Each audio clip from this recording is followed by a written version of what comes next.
سوال کرتے ہیں کہ دارالعلوم دیوبند کے ترانے میں ہم نے یہ شعر پڑھا ہے اور بار بار سنا بھی ہے کہ خود ساقی کوثر نے رکھی میں خانے کی بنیاد یہاں۔ تو ہم یہ پوچھنا چاہتے ہیں کہ کیا واقعتاً نبی اکرم علیہ السلام نے دارالعلوم دیوبند کی بنیاد رکھی ہے؟ جواباً عرض ہے کہ یہ شعر حقیقی معنی میں نہیں ہے، بلکہ اس سے مراد ایک خواب کی طرف اشارہ ہے جو دارالعلوم دیوبند کے محتمم حضرت مولانا رفیع الدین صاحب رحمۃ اللہ علیہ نے دارالعلوم کی ابتدائی تعمیرات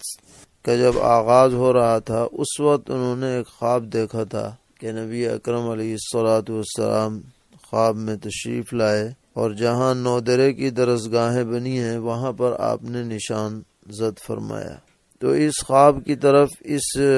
مصرعے میں اور شعر میں اشارہ کیا گیا ہے۔ یہ حقیقت مراد نہیں ہے کہ نبی اکرم علیہ السلام باقاعدہ بنفس نفیس بجسدی ہی تشریف لائے ہوں اور انہوں نے کوئی نشان بنایا ہو، ایسا نہیں ہے،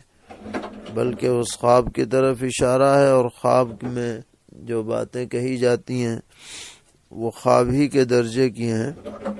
ان سے صرف بشارت ثابت ہوتی ہے، حقیقت ثابت نہیں ہوتی، اور اشعار میں بھی توسع سے کام لیا جاتا ہے۔ اسی بنیاد پر یہ شعر کہہ دیا گیا ہے۔